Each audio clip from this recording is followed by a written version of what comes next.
palavra de Deus tem coisa para qualquer tipo de experiência. Por mais que você esteja vivendo um tempo ruim, creia na palavra de Deus. Jesus falou em João 5:39, examinai as escrituras, porque são elas que de mim testificam. Você quer conhecer mais Jesus? Palavra de Deus. Creia nessa palavra.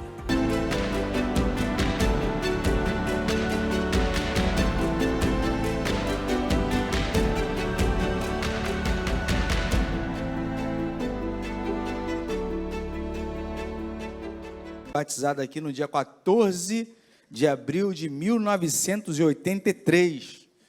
Estou velho. Há um tempo, aos 7 anos de idade, na época o pastor Sebastião Ferreira, pastor dessa igreja, ele estava bastante novinho e eu tinha apenas 7 anos de idade. Privilégio estar aqui.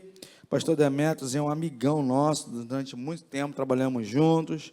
Tive o privilégio de dar aula para ele no Centro de Treinamentos de Líderes para a América Latina, o CEFLA, um treinamento de missões, evangelismo e esporte, lá no Sítio do Sossego, no ano de 2011, no mês de julho. Foi muito bom, o pastor Demério estava naquela época de seminário, da aula, jiu-jitsu, enforcar os outros, né? E agora estaria salvo, seguro e transformado para a glória de Jesus. Que bom. Queridos, vocês podem junto comigo abrir a palavra de Deus aí, ou acessar a sua Bíblia, no livro do profeta Ezequiel. Profeta Ezequiel.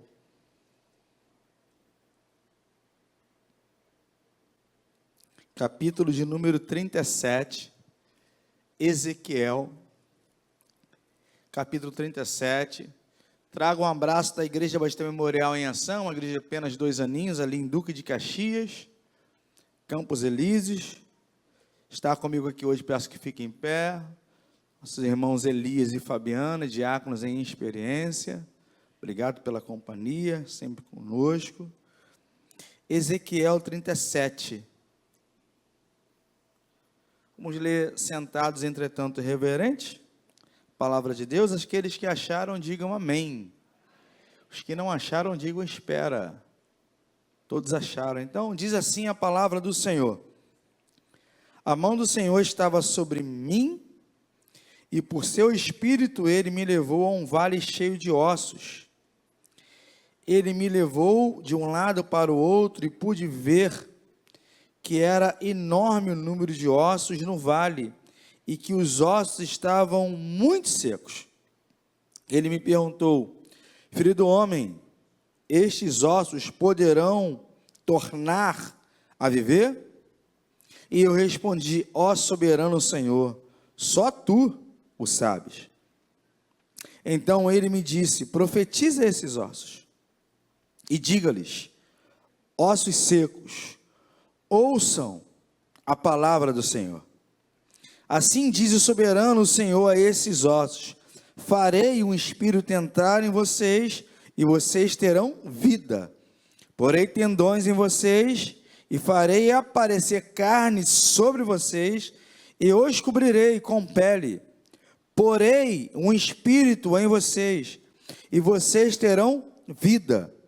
Então vocês saberão que eu sou o Senhor. E eu profetizei conforme a ordem recebida. Enquanto profetizava, houve um barulho, um som de chocalho, e os ossos se juntaram, osso com osso. E olhei, e os ossos foram cobertos de tendões e de carne, e depois de pele, mas não havia espírito neles. A seguir, ele me disse: profetize ao espírito, profetize, filho do homem, e diga-lhe: assim diz o Senhor, o soberano, venha desde os 4 ventos o espírito e sopre dentro desses mortos para que vivam. Profetizei conforme a palavra recebida, e o espírito entrou neles, e eles receberam vida e puseram-se em pé. Era um exército enorme. Então ele me disse: filho do homem, esses ossos são toda a nação de Israel. Eles dizem: os nossos ossos se secaram e a nossa esperança desapareceu, fomos exterminados. Vamos orar mais uma vez? Você pode baixar sua cabeça, fechar seus olhos.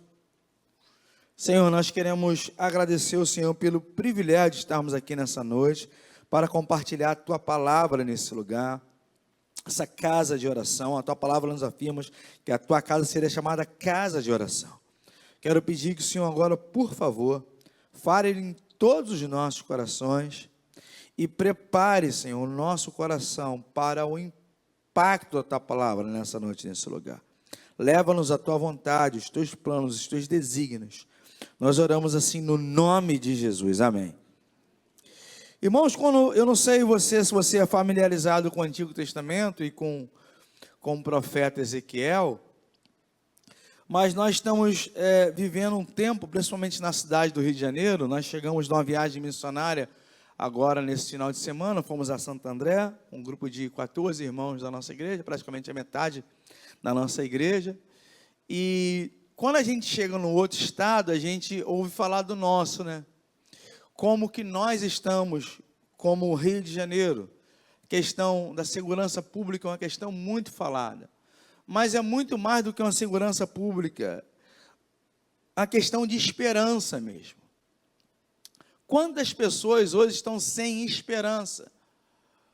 O Brasil é o país número 1 na América Latina de pessoas com depressão. Há uma desesperança de você e até medo de você sair de casa à noite. Há desesperança em qualquer aspecto político. Há desesperança até quanto à igreja. E esse texto dessa noite vê um povo completamente sem esperança. O último versículo que nós lemos, versículo 11, diz que eles mesmos reconheciam que não tinham nenhum tipo de esperança, porque o povo tinha sido levado para o cativeiro, tinha sido levado para a Babilônia. E o Ezequiel é um profeta que ele profetiza aquilo que vai acontecer, vê acontecendo e vive o cativeiro. O Ezequiel, um menino de 16 anos, quando começou o seu ofício como profeta, apesar de já ter sido de uma família, da linhagem sacerdotal, ele vê todo esse período de desesperança de Israel. Ele é o primeiro profeta entre os exilados. Ele profetiza antes e depois da queda de Jerusalém, em 587. O contexto é um contexto desse vale de ossos secos. Não sei se você consegue perceber. Se você fechando os olhos, você consegue passear junto com o profeta e ver um vale com muitos ossos mortos, abertos, de desesperança. O contexto de Israel nesse tempo é um contexto onde tem violência, tem corrupção, inclusive corrupção da elite religiosa e governamental. É um contexto de roubo, de pobreza, de assassinato, onde o povo de Israel tinha levantado ídolos no seu coração. Um contexto de desesperança. O cenário, quando a gente olha para o texto de Ezequiel 37, é um cenário caótico.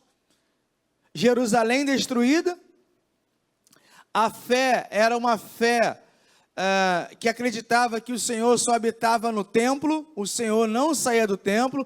Ezequiel tem essa experiência ali logo no capítulo 1, onde ele está à beira do rio Quebar, e ele tem uma experiência com Deus. Então a primeira vez que o Senhor sai do templo é com Ezequiel, e Deus mostra essa visão para Ezequiel, e convida o profeta a passear no meio do caos, no meio de um deserto cheio de ossos secos, e pergunta: será que há possibilidade de alguma coisa acontecer num cenário caótico como esse, um cenário vazio, um cenário onde deveria também estar cheirando mal? Quero compartilhar com você nessa noite. Quando acabam as esperanças, o que devemos fazer? quando não tem mais nenhum tipo de esperança, talvez você, nessa noite de hoje, tenha alguma área da sua vida que você precisa de uma esperança, coisas que você só veja osso seco. E o Senhor está te chamando hoje para convidar, para caminhar, não na sua visão, mas na visão que Ele tem para você, nesse vale. Primeira coisa que eu vejo nesse texto, você pode acessar a sua Bíblia aí, no versículo 11, há uma afirmação. Então ele me disse: filho do homem, Deus falando, esses ossos são toda a casa de Israel. Eles dizem, o que eles dizem?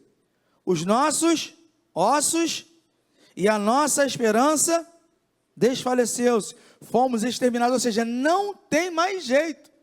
Primeira coisa que eu enxergo nesse texto é, quando acabam as esperanças, reconheça o seu estado. Essa declaração aqui, Israel está reconhecendo, a expressão no hebraico aqui é como se eles estivessem pelo fio da vida. Nós estamos no aparelho, o batimento cardíaco está parando. Reconhecer significa identificar como certo. Reconhecer significa admitir que o outro é certo, significa confessar, afirmar, declarar. Há um jogo de palavras aqui, as nossas forças estão se esvaindo. Se você já desmaiou, já apagou, ou por conta de saúde, ou porque estava no tatame, você está sentindo que você vai perder o fôlego, você vai cair. Quando Israel afirma isso aqui, ele está dizendo, ó, nós estamos reconhecendo a nossa total falência, e eles precisavam agora de total dependência de Deus. Quando eu falo sobre reconhecer e encarar, eu lembro, eu estou aqui hoje compartilhando com os irmãos, e lá em Campos Elíseos deixei meu filho pregando hoje. Você vai pregar hoje aí, prega. 23 anos, está fazendo engenharia mecânica. Ricardo, quando era menor, criança, 5, 6 anos, deu umas alergias nele. Procuramos um tratamento, fomos fazer aqui no Hospital dos Servidores, aquele tratamento de vacina, né, para terminar com a alergia. E durante 15 dias, eu levava todos os dias o Ricardo para tomar vacina. No primeiro dia, eu falei, nós vamos tomar a vacina, peguei, caminho até o posto de saúde, cheguei, a enfermeira falou, senta com ele, senta, bota ele no meio das suas pernas, segura assim, bate o shortinho dele, e ele tremendo, falou assim, papai, vai doer? O que você falaria? Só um pouquinho? Eu falei, vai doer, mas se você contrair, vai doer mais. Então, tenta, injeção é difícil, né? Relaxar. E aí, a enfermeira dá aquela balançadinha assim, eu não sei por que tem aquela balançadinha, para subir o ar, para que é? Alguém da enfermagem tem ali, né? Eu acho que é prazer, né? Dá aquela balançadinha assim, e tum, e aquele choro, calma, vai doer. 15 dias. O que eu estava querendo ensinar para o Caio Ricardo? A encarar as realidades da vida. O povo aqui, eles precisavam encarar de fato, de verdade, que uma esperança só havia no Senhor, que os levou para aquela terra prometida, que os tirou, que chamou Abraão, e que os fez chegar até ali. Eles se desviaram do seu caminho. Meu irmão, minha irmã, quando acabam as esperanças, é necessário que eu e você, todos nós, o povo de Deus, esses ossos são toda a casa de Israel, hoje a igreja do Senhor. Que tipo de realidade você precisa encarar na sua vida?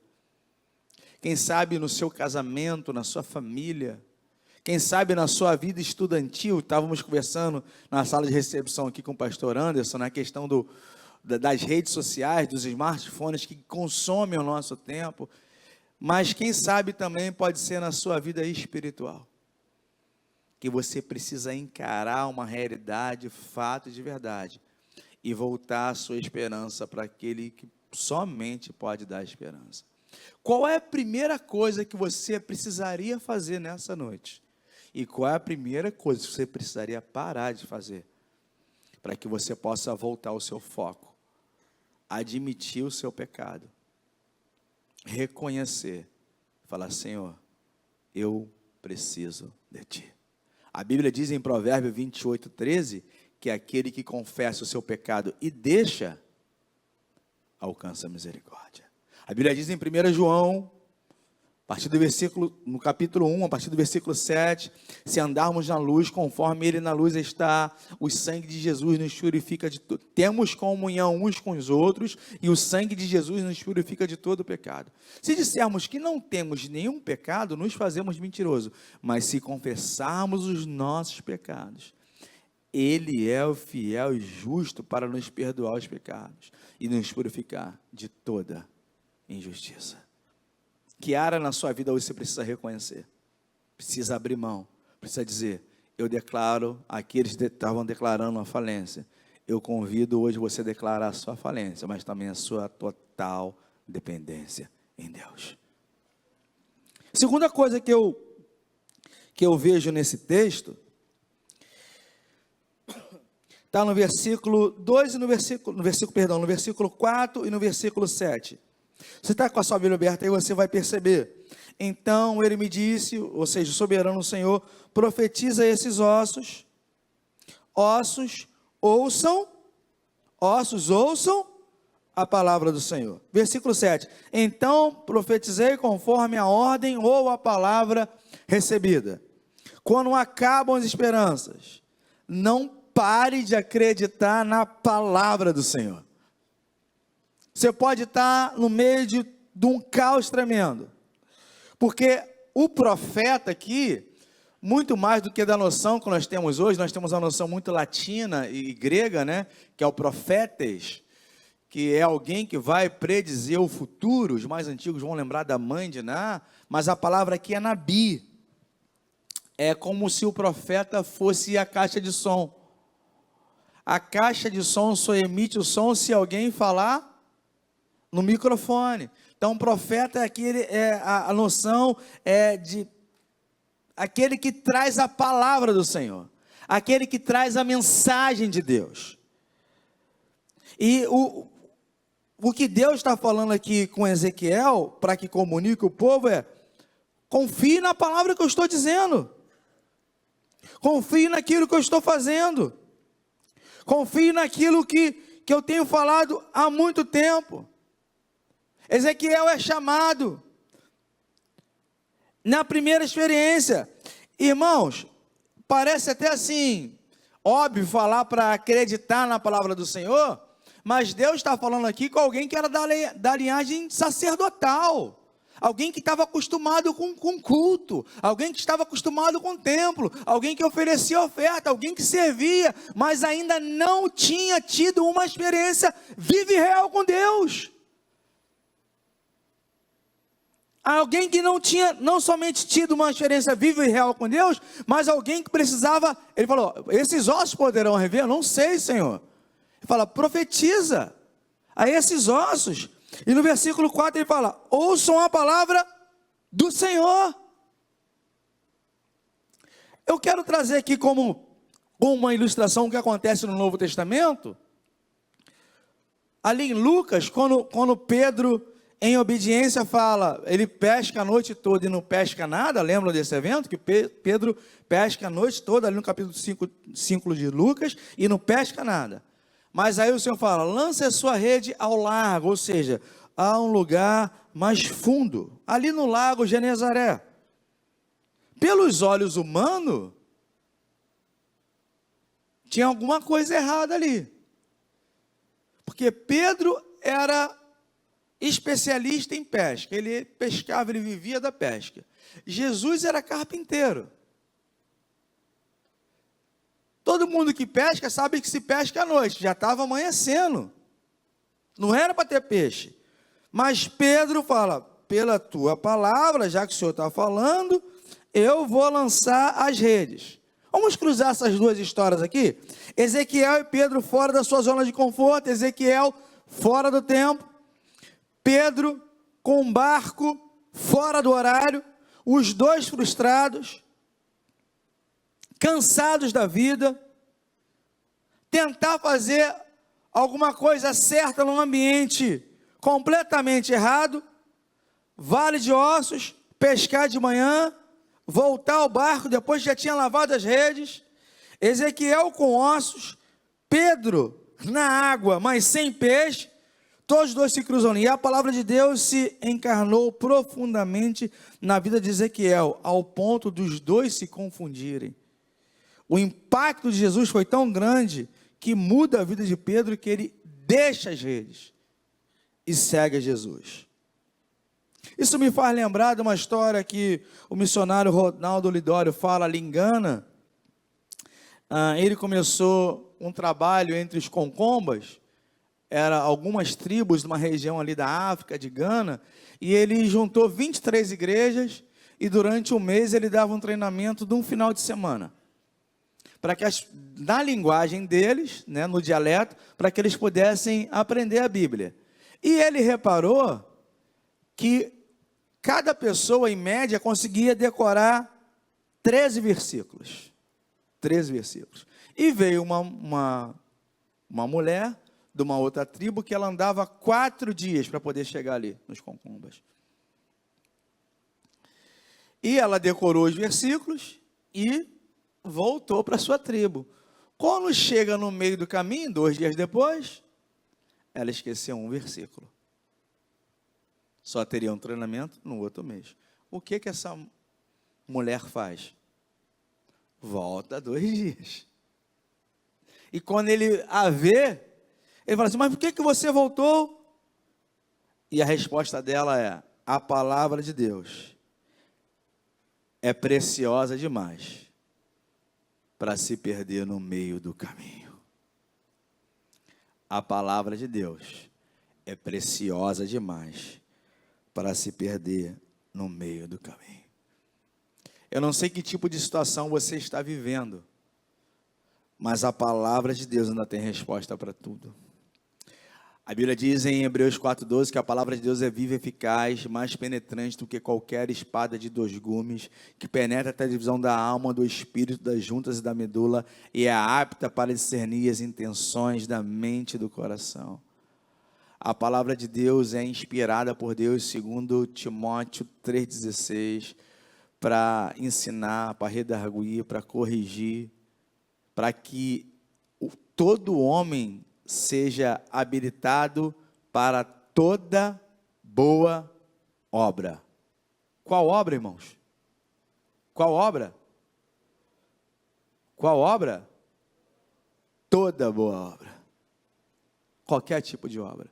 A palavra de Deus não tem nenhum manual de engenharia, não tem como fazer cálculo, mas ele ensina você a gastar tempo nas coisas certas. A palavra de Deus não tem nenhum manual de como ser uma mãe, mas tem os princípios reveladores do Senhor que ensina a ser uma mãe. A palavra de Deus tem coisa para qualquer tipo de experiência, por mais que você esteja vivendo um tempo ruim, creia na palavra de Deus. Jesus falou em João 5:39, examinai as escrituras, porque são elas que de mim testificam. Você quer conhecer mais Jesus? Palavra de Deus. Creia nessa palavra.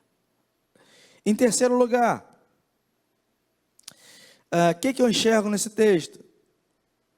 Além de, quando terminam as esperanças, eu preciso encarar a realidade, eu preciso confiar na palavra de Deus, e eu preciso crer que o Senhor é capaz de fazer tudo novo.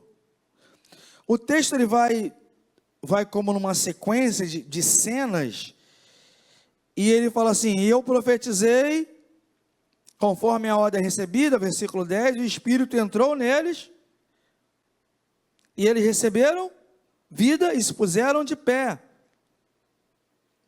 O que Ezequiel está dizendo aqui, o Senhor tem capacidade para fazer tudo novo. E quem faz esse tudo novo? Ele fala, o Espírito entrou. A palavra aqui é a mesma palavra lá em Gênesis, no capítulo 2, quando Deus sopra as narinas de Adão. Esse Espírito aqui é o mesmo Espírito criador que parava sobre o nada, em Gênesis 1:1. Ou seja, o mesmo poder criador lá do Gênesis 1:1, onde o texto hebraico fala, Bereshit bara Elohim et teba shamaim. Quando ele chama o bara, que significa o poder criador de Deus, somente o Senhor pode criar. Somente o Senhor poderia trazer essa nação completamente longe dele. E aí João vai dizer que é o Senhor, é o Espírito do Senhor que nos convence do pecado, da justiça e do juízo. E aí vem dizendo aqui que houve um barulho. Que Ezequiel ouviu barulho de osso com osso. E se juntaram os ossos, versículo 7. E depois do barulho foi coberto de tendões, de carne, de pele, mas ainda não havia espírito. Talvez aqui esteja o caráter missiológico, evangelístico. Porque quando nós olhamos para o Antigo Testamento, é óbvio que ele aponta para o Novo Testamento. Onde teve um barulho no Antigo Testamento, no Novo Testamento? Quando Jesus, a Páscoa foi ontem, foi isso? Aliás, antes de ontem, como dizia minha avó. No domingo, quando Jesus ressuscitou, não veio mais gente com ele? Não teve outro barulho em Atos 2? O caráter missiológico é que o Senhor levanta um exército, não somente para resolver os seus problemas. O Senhor levanta o exército para que chegue mais gente, para que possam vir a Jesus e automaticamente se parecer com Jesus. Eu tenho certeza que em algum momento na sua vida você viveu um vale de ossos secos. Coisas difíceis de se resolver. Eu tive o meu. Eu tive minhas dificuldades em vale de ossos secos. Quando eu vim para essa igreja, fui batizado, meu pai era traficante ainda no Jacarezinho. Quando eu me batizei, eu nunca tinha conhecido a minha mãe. Conheci minha mãe com 10 anos de idade. Quando eu tinha 15 anos, assassinaram meu pai, vale de osso seco. O momento difícil. Me afastei do Senhor na juventude, o pior momento da minha vida. Casei com 20 anos, desempregado. Pegava, pastor, na igreja, na época lá, eu pegava era angu e feijão. É o que sobrava, porque eu era novo, 20 anos, esse menino não aguenta.